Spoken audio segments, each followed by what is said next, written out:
নীরবতা এই পৃথিবীর যে কোনো সমস্যার সবথেকে সহজ ও চিরস্থায়ী সমাধান হলো নীরবতা বা চুপ থাকা। যদি তুমি কম কথা বলো, যদি তুমি চুপ থাকতে পারো, যদি তুমি নীরব থাকতে পারো, একটা সময় দেখবে তোমার কথার গুরুত্ব বেড়ে গিয়েছে। হ্যাঁ, কিছু কিছু ক্ষেত্রে কথা বলে সমস্যার সমাধান করা যায়, আবার কিছু কিছু ক্ষেত্রে হয় এর উল্টো। যত তুমি কম কথা বলবে, একটা সময় পর দেখবে তোমার কথাগুলোর মূল্য বেড়ে গিয়েছে। যদি তুমি কারো কাছে কোনো কথা শোনা মাত্রই তা বলে বেড়ানো শুরু করো, সত্যতা যাচাই না করে, তাহলে তুমি মিথ্যাবাদী হতে এটুকুতেই যথেষ্ট। যেহেতু আজকের দিনে মানুষের সমস্যার মাত্রা অনেকটা বেড়ে গিয়েছে, সুতরাং আজকের দিনে চুপ করে থাকাটাই অনেকটা বেশি গুরুত্বপূর্ণ। নিজেকে নীরব রাখাটা অনেক বেশি গুরুত্বপূর্ণ। তুমি চিৎকার করে কখনো নিজেকে নির্দোষ প্রমাণ করতে পারবে না। চিৎকার করে কখনোই নিজেকে নির্দোষ প্রমাণ করা যায় না। চিৎকার করলেই কখনো সমস্ত প্রশ্নের উত্তর দেয়া যায় না। চিৎকার করে কখনোই মানুষের মন জয় করা যায় না। আবার চিৎকার করে কখনোই ভালোবাসা প্রকাশ করা যায় না। তুমি কি চাও এই পৃথিবীর প্রত্যেকটা মানুষের কাছে প্রিয় হতে? তাহলে চুপ থাকতে শিখে নাও, কম কথা বলো। তবে হ্যাঁ, আমি ওটা জানি যে পৃথিবীর প্রত্যেকটা মানুষের কাছে প্রিয় হওয়া সম্ভব নয়। এই পৃথিবীর প্রত্যেকটা মানুষের মন জয় করা সম্ভব নয়। তবে তুমি যদি কম কথা বলো, তুমি যদি নীরব থাকতে পারো, তুমি যদি চুপ থাকতে পারো, দেখবে মানুষ তোমাকে ভালোবাসতে শুরু করে দিয়েছে, তোমার কথার গুরুত্ব দিতে শুরু করে দিয়েছে। যারা একটু কম কথা বলে, মানুষ তাদের কথার গুরুত্ব বেশি দেয়, তাদের সামান্য কথার অনেক মূল্যায়ন করে। তাই তুমি যদি নিজের গুরুত্ব বাড়াতে চাও, নিজের মর্যাদা বাড়াতে চাও, তবে তুমি কম কথা বলো। তুমি যদি চাও জীবনটা কঠিন না হয়ে সহজ হোক, জীবনে কোনো সমস্যা না থাকুক, তাহলে তুমি চুপ থাকো, নীরব থাকো, কম কথা বলার অভ্যাস করো। একটু খেয়াল করে দেখবে, দুজনের মধ্যে কোনো ঝামেলা বা তর্ক হলে একজন যদি চুপ হয়ে যায়, তখন অপরজনও চুপ হয়ে যেতে বাধ্য হয়। যখন একজন এড়িয়ে চলার চেষ্টা করে, তখন দ্বিতীয় জনও চুপ হয়ে যায়। তুমি যদি চাও কোনো ঝামেলা দীর্ঘস্থায়ী না হোক, তাহলে নীরব থাকতে শিখে নাও।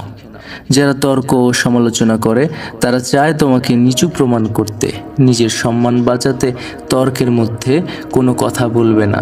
যদি সম্ভব হয়, সেই স্থান খুব দ্রুতই ত্যাগ করার চেষ্টা করো। চুপ করে থাকা মানে এই না যে তুমি কিছু জানো না। আসলে যারা কিছু জানে না তারাই বেশি তর্ক করে, চিৎকার করে কথা বলে। হয়তো একটা কথা শুনে থাকবে, খালি কলসি বাজে বেশি, ভরা কলসি বাজে না। মূর্খ ব্যক্তিরা চেঁচায় বেশি, কিন্তু জ্ঞানী ব্যক্তিরা বুঝে শুনে কম কথা বলে। হ্যাঁ, চিৎকার করে কখনো কোনো সমস্যার সমাধান হবে না। তবে এতটুকু বলতে পারি, যদি তুমি চুপ থাকো, যদি তুমি কম কথা বলো, যদি তুমি নীরব থাকতে পারো, তাহলে দ্বিতীয় কোনো সমস্যার মধ্যে জড়াবে না। অতএব চুপ থাকার চেষ্টা করো।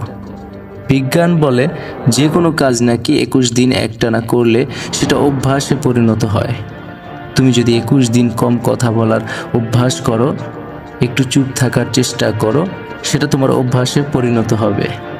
তাই 21 দিন ট্রাই করো, 21টা দিন কম কথা বলার চেষ্টা করো, চুপ থাকার চেষ্টা করো।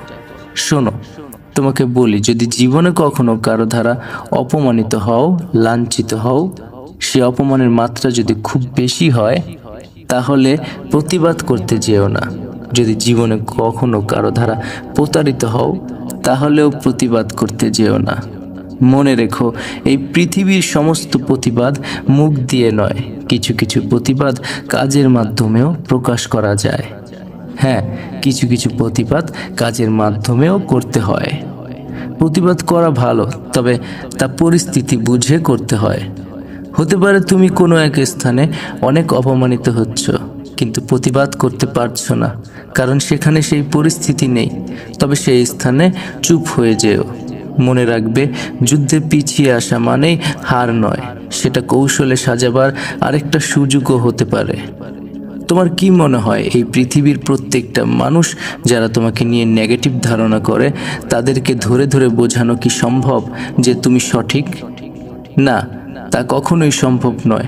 তাই নীরব হয়ে যাও, চুপ হয়ে যাও, মেহনত করো, ধৈর্য ধরো। নিজেকে এমন জায়গায় নিয়ে যাওয়ার চেষ্টা করো, নিজের প্রতি এতটা সময় ব্যয় করো যেন কাউকে কোনো প্রশ্নের উত্তর না দিতে হয়, কাউকে কোনো অপমানের জবাব না দিতে হয়, যে বিশ্বাসঘাতক তাকেও যেন বোঝাতে না হয়। পৃথিবীর প্রত্যেকটা মানুষ যেন বুঝে যায় তুমি সঠিক ছিলে। তুমি যদি মানুষকে অবাক করে দিতে চাও, তোমার প্রতি তাদের ভুল ধারণা আছে তা যদি পরিবর্তন করে দিতে চাও, যদি মানুষের মনে জায়গা করে নিতে চাও, তাহলে নীরব হয়ে যাও, চুপ হয়ে যাও। নীরব থেকে তোমাকে সব কিছু করে যেতে হবে। হ্যাঁ, তোমাকে নিজের জায়গাটা তৈরি করে নিতে হবে। এই পৃথিবীতে কেউ 1 ইঞ্চি জমিও এমনিতে কারোর জন্য ছেড়ে দেয় না। কেউ তোমাকে জায়গা করে দেবে না, কেউ তোমাকে এগিয়ে যেতে সাহায্য করবে না। যদিও বা কেউ করে, তা আবার স্বার্থ ছাড়া নয়। তাই তোমার চেষ্টা তোমাকেই করতে হবে। নীরব থেকে সমস্ত কিছু চালিয়ে যেতে হবে। তোমার দুঃখের সময়, তোমার হতাশার সময়, তোমার কষ্টের সময় না চিৎকার করে কোনো সমস্যার সমাধান হবে না। নীরব থেকে হাজারো প্রশ্ন বুকে চেপে, হাজারো কষ্ট বুকে নিয়ে উত্তম সময়ের জন্য অপেক্ষা করতে হবে, ধৈর্য ধরতে হবে। আর যদি কথা বলতেই হয়, তার সাথে কথা বলো যে তোমার জীবন পরিবর্তন করার ক্ষমতা রাখে, যিনি চাইলে এই পৃথিবীর সমস্ত কিছু হতে পারে, যিনি চাইলেই তোমার জীবনটা পাল্টে যেতে পারে। তুমি যার প্রতি বিশ্বাস রাখো, যে তোমাকে এই পৃথিবীতে পাঠিয়েছেন, যিনি এই পৃথিবীর নিয়ন্ত্রক, তার সাথে কথা বলো। হ্যাঁ, এই পৃথিবীর অন্য কোনো মানুষের সাথে নয়, তোমার সৃষ্টিকর্তার কাছে অনুরোধ করো। তিনি যেন তোমার জীবনটা সঠিক, সরল ও সহজ করে দেয়। দেখবে তোমার জীবনের অর্ধেক সমস্যা সমাধান হয়ে গিয়েছে। আবারও বলি, মনে রেখো, নীরবতাই পৃথিবীর যে কোনো সমস্যার সবথেকে সহজ, সবথেকে সঠিক, সবথেকে দীর্ঘস্থায়ী সমাধান। তাই নিজের স্বার্থে কম কথা বলার চেষ্টা করো। অন্য কারোর জন্য নয়, নিজের জন্য চুপ থাকা শুরু করে দাও। নীরব হয়ে যাও।